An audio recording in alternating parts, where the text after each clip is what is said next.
بسم الله الرحمن الرحيم والصلاة والسلام على رسول الله وعلى آله وصحبه ومن والاه أما بعد. The ahkam of الصيام, the ahkam, the ruling of the fasting. Or the ahkam of the siyam, as we have mentioned already, الصيام في اللغة الإمساك عن الشيء. What it means, siyam, fasting, is to refrain and abstain of doing a thing. قال وفي الشرع هو الإمساك عن المفطرات. وفي الشرع هو الإمساك عن المفطرات. In the Sharia is to abstain from what is called al-muftir. Al-muftir, the thing that is consumption or using it will be voiding the siyam. هو الإمساك عن المفطرات بنية من طلوع الفجر الصادق إلى غروب الشمس. واضح؟ طيب. So we have two pillars for the fasting. The first pillar is al-niyyatu, and the second pillar is al-imsaku an al-muftirat. So these are the two pillars of fasting. The first thing is the intention. The second one is to hold on the muftirat, to not touch, to not consume anything that is muftir. Al-muftiru, what does, invalidate, what to break the fasting of a person. That's the muftirat.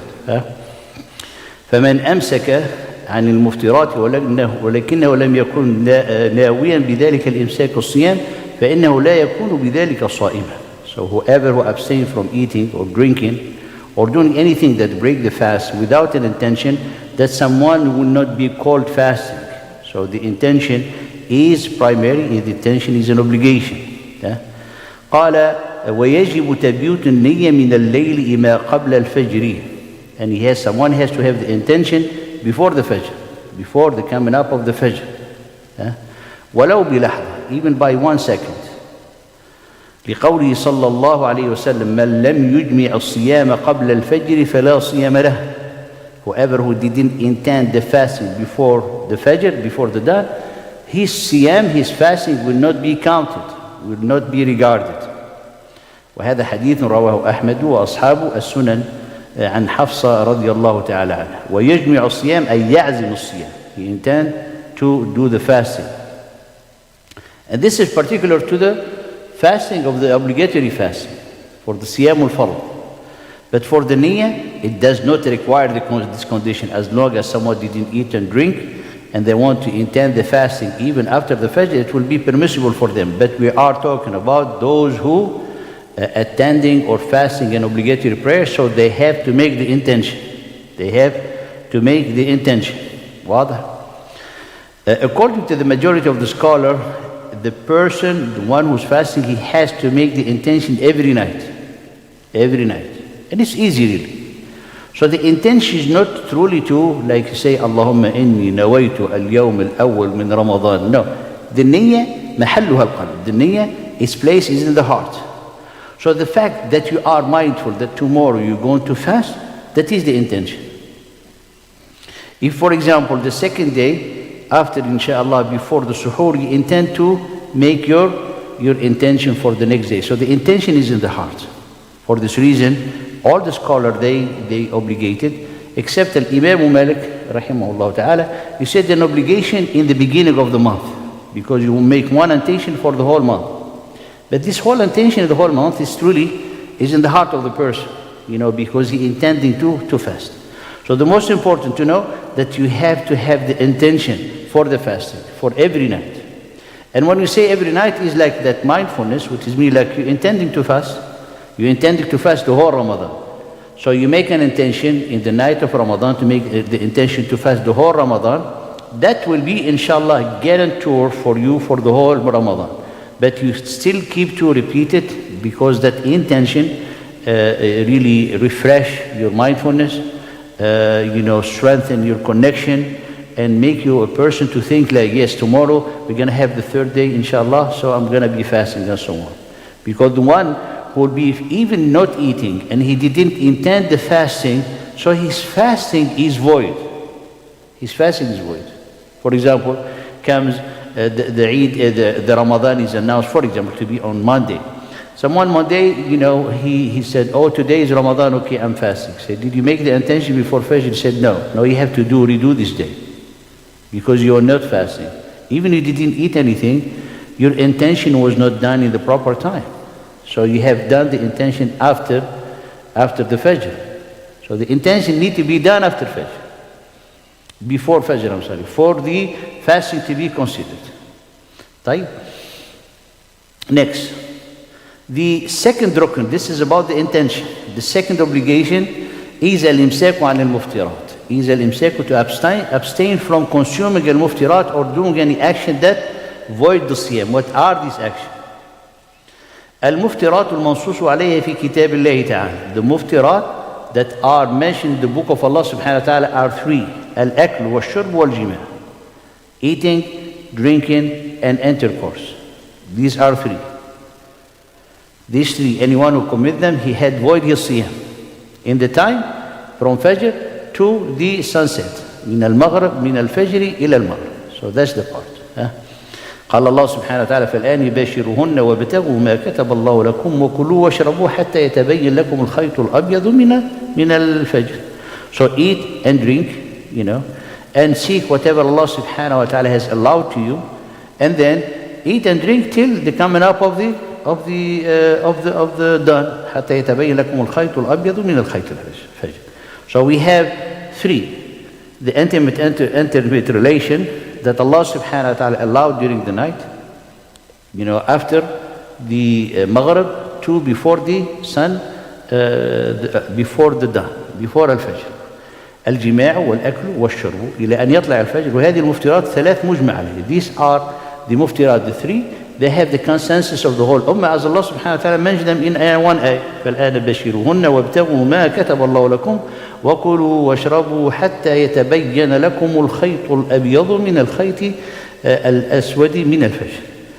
Now you have the permissibility to have your intimate relation and seeking what Allah subhanahu wa ta'ala has prescribed for you, and eat and drink till the light or the light thread, the white thread, will be distinguished from the dark thread, which is like this is the coming up of closely of the Fajr. And that will be the muftirat. From among the muftirat, anything that is connected or associated to intimate relation. For example, someone, get into, even on their own, to get indulged into certain desire which caused them to be in a state of impurity. Caused them to be in a state of impurity, like, touching, kissing, all of that. So these are the muftirat. These, they will break the fast of a person.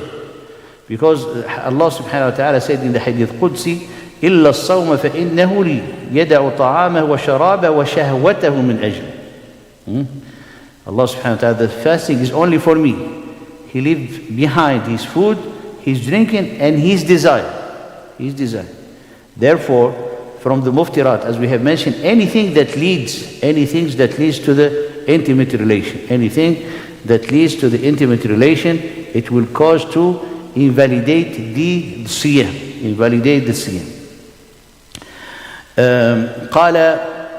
Because when someone, subhanAllah, get into a situation like that, he might cause himself to get in a state of impurity, that they require ghusl. And whoever get in a situation that require ghusl in the day of Ramadan, that's breaking the fast. And breaking the fast, as in hadith, he has to feed, to free a servant, or have 60, subhanAllah, إطعام 60 مسكينة, to feed 60 miskin, or subhanAllah, as we said, to fast 30 days, 60 days.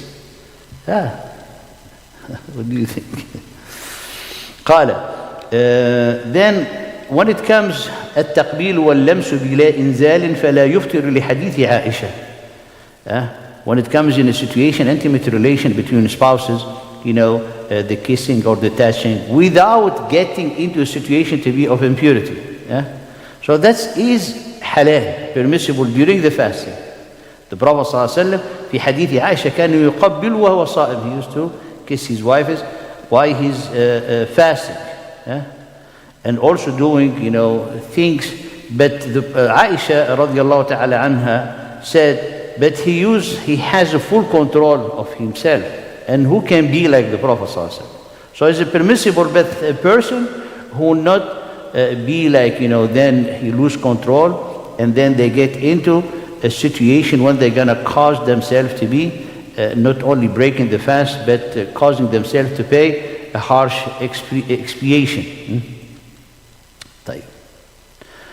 The next one, what is al-muftiru al-khams, al-muftiru. So the first one we said al-aklu, the first one is the intercourse, the second one is the eating, the third one is the drinking, and the fourth one, anything that is associated or leads to the intimate relation. Yeah? Leads to intimate relation that will cause someone to be in a state of impurity. Yeah? Number 5. المفتر الخامس ما كان بمعنى الأكل والشرب وهو حقن الدم والإبر والمغذية لأنها تغني عن الطعام والشراب. Any type of syringe that has nourishment, it has the nourishment aspect. So people, for example, they take syringe that when they take it, they feel like, full. So that's what we call it, al-ibar al-mughaddiya. It has kind of a nutrition, it will cause a person to be to break their fast. So that's من المفترات. قال وإذا احتاج الصائم إلى حقن دم أو the glucose, or to have inject blood for a reason, healthy reason, he has to redo this day or make up this day احتياطا to be safe.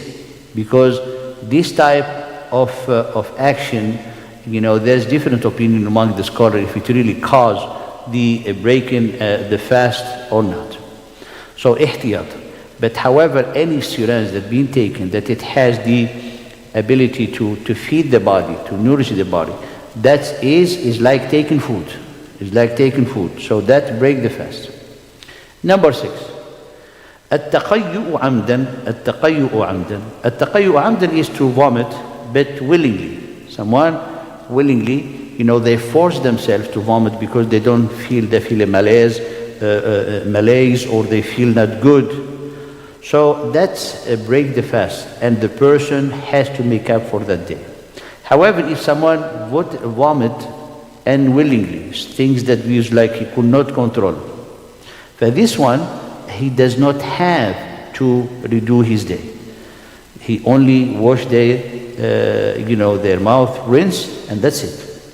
فحديث النبي صلى الله عليه وسلم قال من ذرعه القيء فليس عليه قضاء. من ذرعه, someone who the vomit, overpowered them, and they vomit without controlling it and willingly. قال فليس عليه قضاء. He does not have to make up for this day. ومن استقاء عمدا, but someone who trying to vomit by causing himself, he feel like not good, and people they put their finger inside that they want to vomit. If they do vomit, then they have to make up this day. فليقضي, he has to make up this day, because sometimes people they feel sick, they don't feel good, and they feel like vomiting will help them to feel good and to go through the crisis that they're going through. So if they do so, and they do it in a way that they force it, then they have to make qada. The one who does not force it, come and willingly there's no qada in it.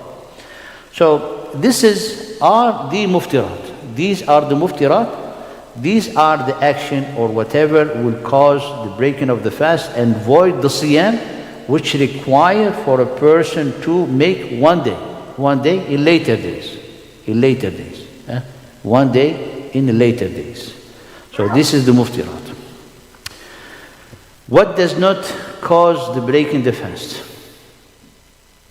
قال أولا الحجامة, the capping by getting out the blood, the capping, الحجامة. قال في حديث أبي سعيد الخدري رخص رسول الله صلى الله عليه وسلم للصائم في الحجام. The Prophet صلى الله عليه وسلم gave the permission for the one fasting to make the capping, the hijab. And the capping is extracting blood. It was prohibited before because it makes someone weak, but the Prophet ﷺ allowed it for reason, also for healthy reason afterward.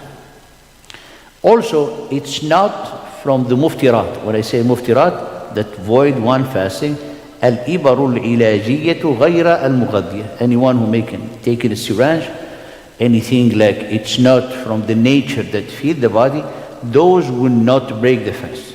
Does not break the fast. Sometimes someone goes to get a syringe, but nothing have to do with the nutrition of the body. So those do not break the fast. Do not break the fast. Also from the hukum of the hijama is to donate blood, which is actually makruh. Makruh. Makruh, why? Because it weakens the body during the Ramadan. But if someone able to do it, and he might feel like still strong or for need for it, then if they do, it does not break the fast. ليس من المفترات, as you said, the syringe, وليس من المفترات وصول الشيء إلى الجوف عن طريق أي منفذ غير الفم والأنف. Nothing can cause, the let's say the breaking of the fast. That can get inside the body, but not through the mouth or the nose. Anything that can get inside the body, not through the mouth and the nose, then will not break the fast. قال نهى الصائم, the Prophet صلى الله عليه وسلم قال نهى الصائم عن المبالغة وقولها كان نهى الصائم عن المبالغة في الاستنشاق. So first the eating, we know that anything that you got through the way of the mouth will break the fast. And from the nature of food, because the scholars, they say, except the Shafi'i school, they are very rigid when it comes to al-jawf. Yarhamkumullah. But for example, someone put stone, or someone like in the desert, and there's a wind, sandy storm, and then things get inside his mouth that he cannot. So this is not the nature of food, like Shaykh al-Islam ibn Taymiyyah. So he said it does not cause. Someone, when he's going to break the fast, he's not going to get sand or get stone.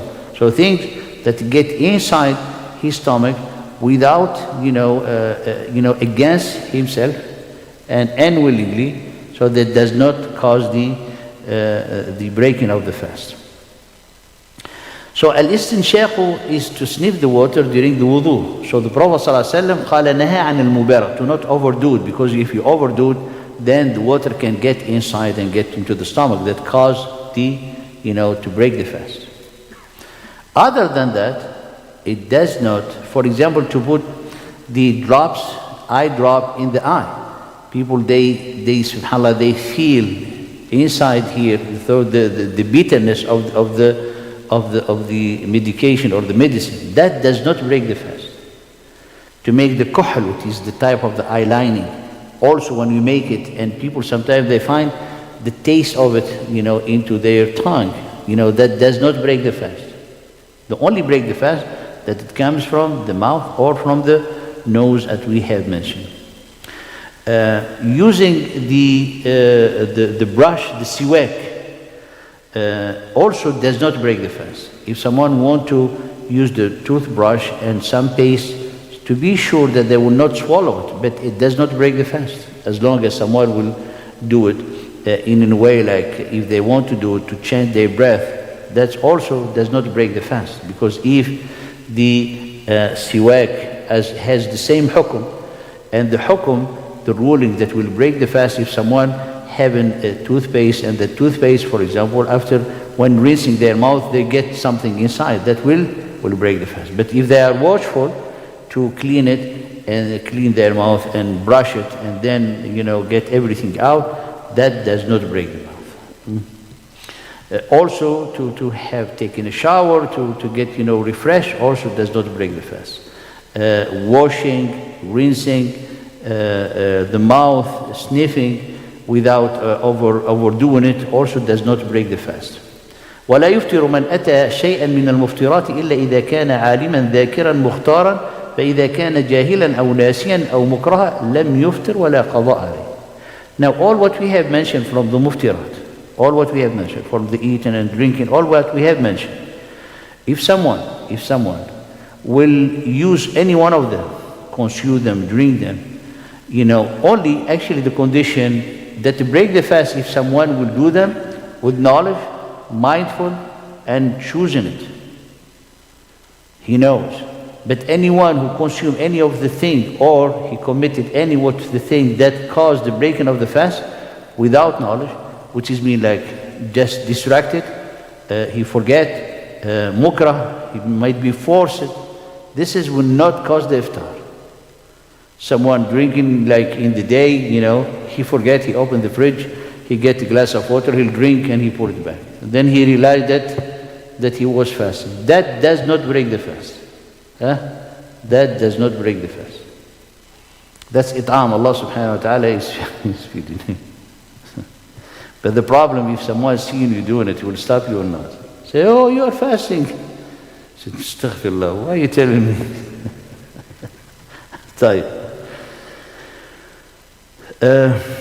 So these are the main of the ahkam. What are the shurut for someone to fast? The shurut are 6. Al-Islam, to be a Muslim, because the non-believer, the siyam will not be accepted from them. Many we know people who want to do the practice of Islam, and some of them, they come to the masjid and they say, we are fasting. It's a fasting for them as a practice, but doesn't have to do with the ibadah. You don't say, oh, you're fasting, may Allah accept from you. Allah will not accept from them. Because they didn't do it with the right basis, which is Islam. Okay? Because many of people, sometimes they come to the visit masjid, said, I'm being, doing the same practice of fasting. Say, for the practice to be ibadah, Sawm of Ramadan, require Islam. The second, al-bulugh, the age of puberty. The age of puberty, it is make the siyam an obligation of the young ones. However, it is very great for every family to encourage the kids to fast. So it would be, young ones, make them few hours. The one who's like, stronger, they can make 1 day every 3 or 4 or 5 days, Then too, subhanAllah, they love the fasting. When they come to the age, they will be ready. They will be ready. Not someone will be like postponing, delaying. When it comes to the age, and they want their child to fast, it's going to be difficult for them. Start, to be like, giving them hard time. But this is actually, the practice is a great thing. قال حتى إذا بلغوا اعتادوا كانوا منعتدين فيسهل عليهم. It becomes very easy. Like the salah, so the practice. But when it becomes, and if they fast, Allah will reward them. Allah will reward them, subhanahu wa ta'ala, for that. قالت the lady, she was in Hajj. قالت عليه حج قال لا ولك أجر. He does not have to make Hajj, but you will have Ajr and he will have Ajr. But if someone make Hajj in the before the age of puberty, he will have reward, but it will not fulfill his Hajj of his lifetime Hajj. He has to redo it. But he has.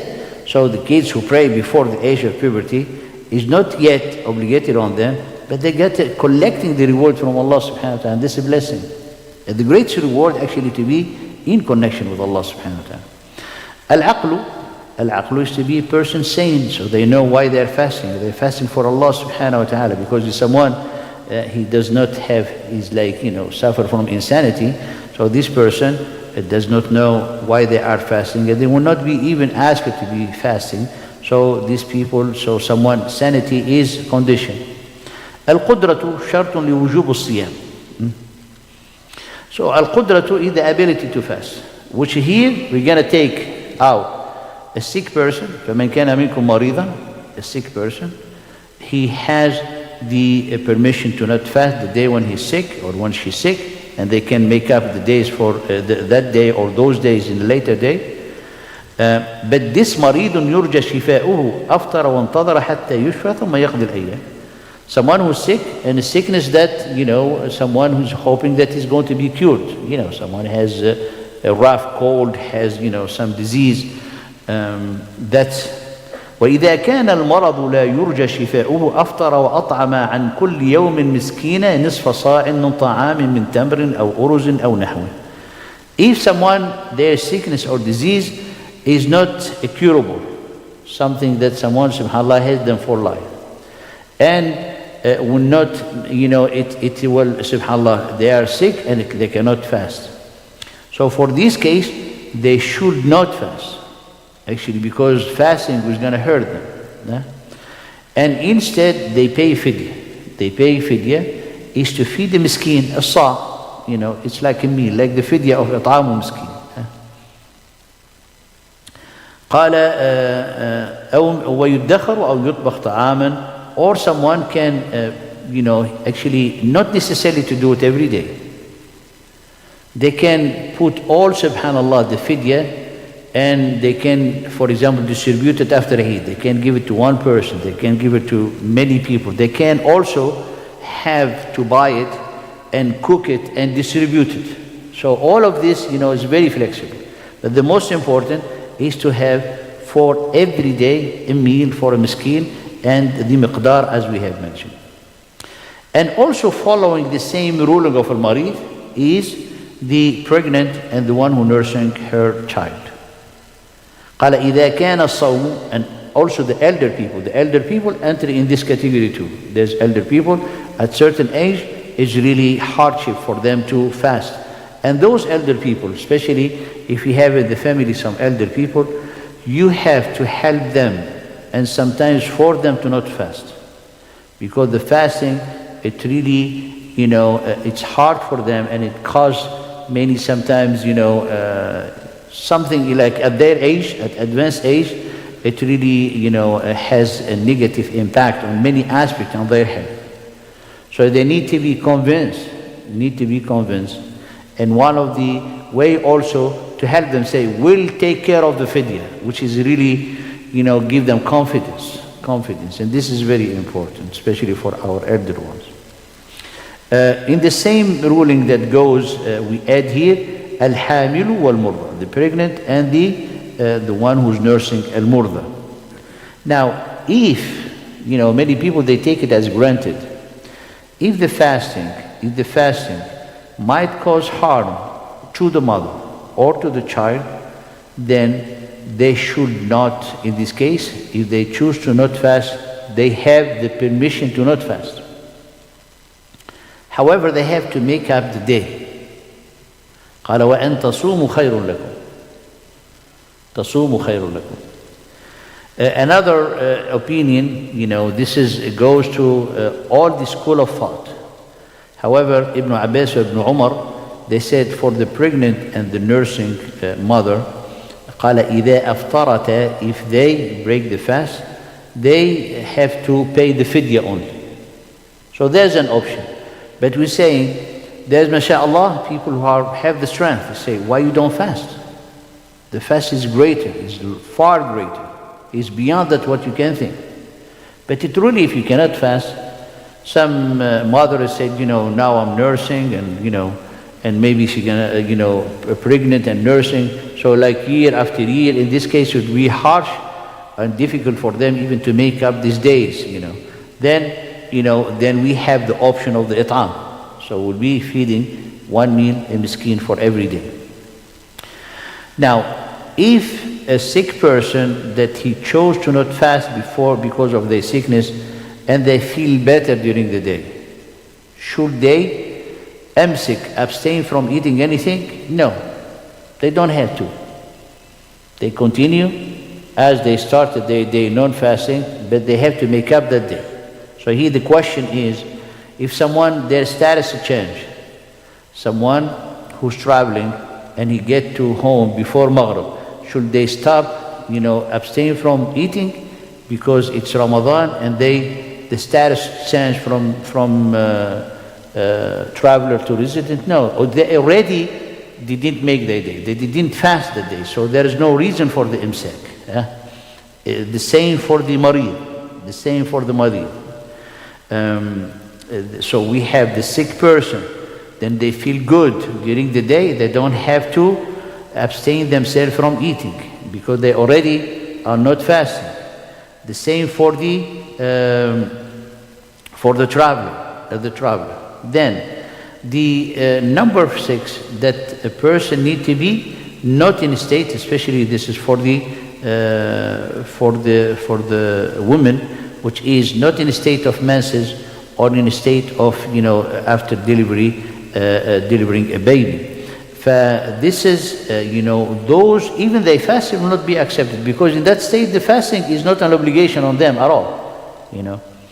فلا يجوز للحائض أو النفساء الصيام ولا يصح منهما. It's not even, will not be regarded, because they're not supposed to fast. وعليهما القضاء. But they have to make up those days. They don't make up the prayer, but they make up the fast of Ramadan. And if one of them, get her purity during the day, she does not have to make imsak. She continue the day as she started it, non-fasting. Because some, they say they have to make the imsak. The imsak is like when your status change, then you said, for example, someone who is not fasting, and right after Dhuhr, the status change. A traveler get home, a sick person feel good, one in menses, she get just pure. Say, what are they going to do? Now my status changed. Should I observe the fasting? We said no, because that day you didn't even make the intention for it. And the intention was that you are not able to do it. Then you continue the day as is, and the next day you resume your fasting. And then you make up these days in the later days. So these are the most important ahkam, The other aspects, we will study them together in Ramadan. Ramadan Shahr al-Quran, and I believe part of the khutbah was talking about the greatness of the Quran, how tremendous and how the greatest of the gift. Therefore, the Quran need to be honored, not honored, we need to be honor ourselves with the Quran. Honor ourselves with the Quran, to read it as much as you are able to, and to understand it. Try to understand the book of Allah subhanahu wa ta'ala. It is what gives you itma'nan, tranquility in the heart. It is for the believer who help you to increase your relation with Allah, and help you to know Allah subhanahu wa ta'ala more. And all of that is in the book of Allah subhanahu wa ta'ala, as we have mentioned.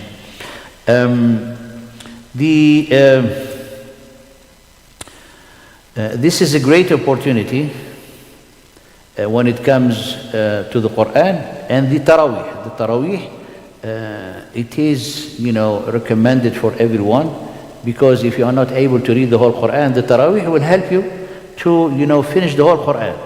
So the recitation of the Imam that you recite with, or you follow with, is also completion of Quran for you. Is also completion of Quran.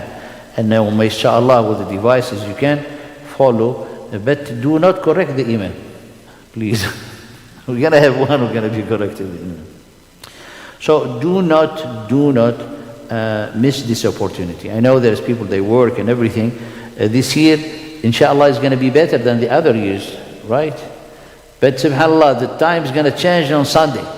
So you're going to have extra hour, more hour in Maghrib and everything. But alhamdulillah, blessing from Allah subhanahu wa ta'ala. So here, no, قال من قام مع الإمام حتى ينصرف. The one who prays with the Imam during the Taraweeh till the prayer is finished. كتب له قيام ليلة كاملة. It will be inscribed for him the prayer of a whole night. كأنه قامها إلى الفجر. It's like he praying up to Fajr time. Up to Fajr time. Inshallah, the Ashr al-Awakhir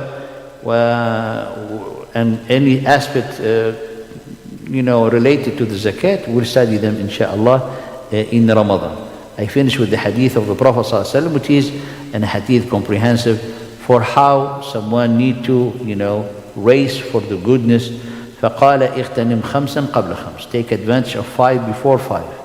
شبابك قبل هرمك. Your young age before you get old. The younger you are, the fresher you are, you're still making sujood, you're still standing, you still, make long standing, all of that, subhanAllah. Take advantage of that, as long as Allah subhanahu wa ta'ala give you this ability. قال وصحتك قبل سقمك. You don't know when someone subhanAllah might fall sick.